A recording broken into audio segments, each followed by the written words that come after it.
Assalamualaikum warahmatullahi wabarakatuh. Nah, di sini saya Ahmad Fauzi. Saya akan menyampaikan tentang proposal skripsi saya yang berjudul kulit lemon sebagai biobaterai ramah lingkungan atau biodegradable. Untuk latar belakangnya, yaitu ketergantungan Indonesia terhadap energi fosil itu masih cukup tinggi, mencapai 94,3%. Itu adalah data pada tahun 2013. Lalu energi alternatif menggunakan bahan yang belum banyak digunakan, sehingga akan meningkatkan nilai dari suatu barang. Baterai pada umumnya di pasaran dapat merusak lingkungan jika tidak diolah dengan benar, karena mengandung bahan kimia dan beracun. Biobaterai terbuat dari bahan alam sehingga tidak berbahaya bagi lingkungan dan dapat terdegradasi dengan baik atau biodegradable. Lalu pada penelitian Suci Asmarani menyebutkan bahwa larutan lemon dapat menghasilkan listrik dan lebih stabil dari buah jeruk. Pada penelitian sebelumnya juga sudah ada yang bisa membuat biobaterai berbahan kulit pisang raja.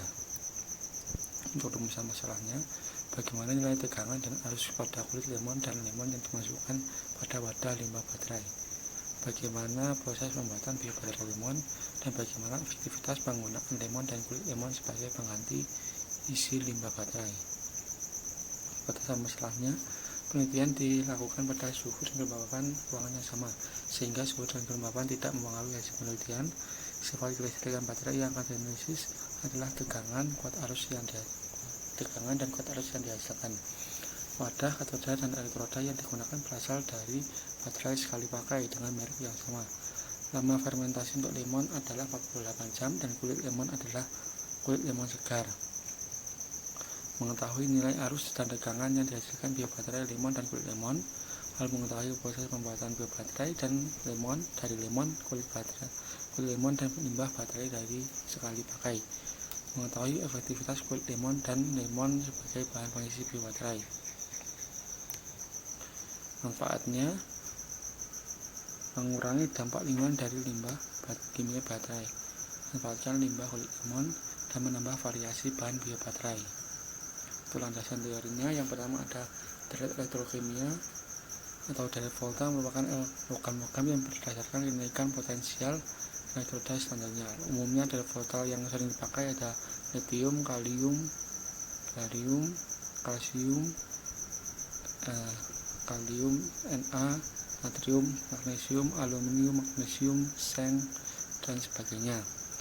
Pada dari volta, unsur logam dengan potensial elektroda lebih negatif ditempatkan di bagian kiri, sedangkan unsur dengan potensial elektroda yang lebih positif ditempatkan di bagian kanan.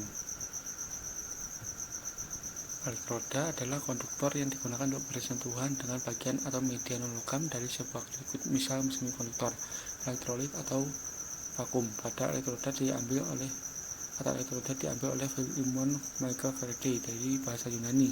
Elektron yang berarti ember atau wadah sebuah cara. Elektroda dalam sel elektrokimia dapat disebut sebagai anoda atau katoda, kata-kata yang juga disebutkan oleh Faraday. Hal-hal yang harus diperhatikan pada elektroda adalah anoda, katoda, potensial elektroda standar, dan potensial elektroda. Lalu untuk jenis-jenis elektroda itu yang biasa digunakan ada tembaga dan seng. Tembaga sebagai katoda merupakan elektroda tempat terjadinya reaksi reduksi, di mana dalamnya terdapat penangkapan elektron. Itu reaksi Cu2 plus ditambah 2 elektron sehingga menjadi Cu 0,34 volt. Sedangkan seng sebagai anoda merupakan elektroda tempat terjadinya reaksi oksidasi sehingga akan terjadi pelepasan elektron selama reaksi berlangsung. Reaksinya adalah Zn menjadi Zn2 plus ditambah 2 elektron sehingga sama dengan 0,76 volt. Lanjutannya tadi, ketika dua buah konduktor seperti CuZn terhubung melalui larutan dengan konsentrasi pembawa muatan positif dan negatif tidak seimbang, maka satu jenis pembawa muatan akan terkumpul pada satu konduktor dan lainnya akan berkumpul pada konduktor lainnya, sehingga di kedua ujung konduktor tersebut terdapat beda potensial. Sistem ini dikenal dengan sel volta.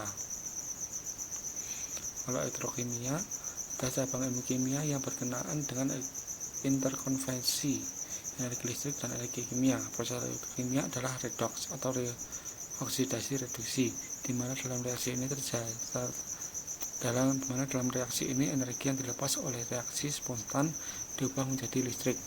Jenis-jenis sel elektrokimia mencakup aki atau aku atau aki, baterai kering, baterai alkalin, dan baterai litium. Untuk baterai sendiri adalah suatu alat yang dapat menghasilkan energi listrik dengan melibatkan transfer elektron melalui suatu media yang bersifat konduktif dari dua elektroda, sehingga menghasilkan arus listrik dan beda potensial. Komponen utama pada baterai terdiri dari elektroda dan elektrolit. Bahan dan luas permukaan elektroda mampu mempengaruhi jumlah beda potensial yang dihasilkan. Setiap bahan elektroda memiliki tingkat potensial elektroda yang berbeda-beda. Jika luas permukaan elektroda diperbesar, maka akan semakin banyak elektron yang dapat dioksidasi dibandingkan dengan elektroda dengan luas permukaan yang kecil. Lalu ada energi. Energi adalah sesuatu yang bersifat abstrak yang suka dibuktikan tapi dapat dirasakan adanya. Energi adalah kemampuan untuk melakukan kerja. Energi bersifat kekal. Energi dapat berubah dari suatu bentuk ke bentuk energi yang lain. Perubahan bentuk energi ini disebut transformasi energi.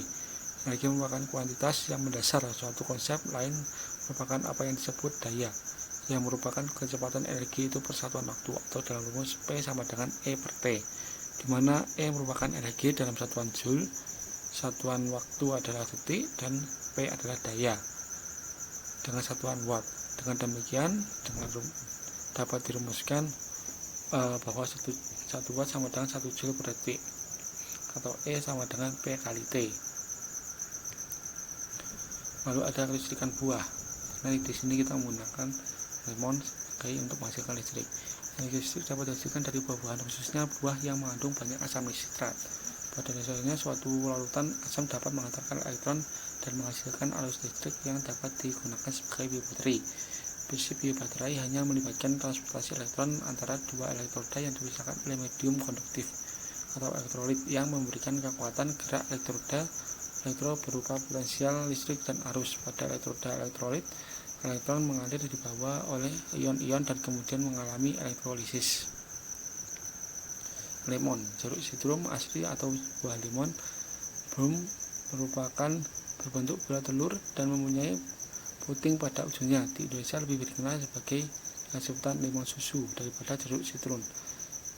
Buah lemon berbentuk bola tertekan dengan panjang 5-8 cm, tebal kulitnya 0,5-0,7 cm, dan daging buahnya berwarna kuning orange.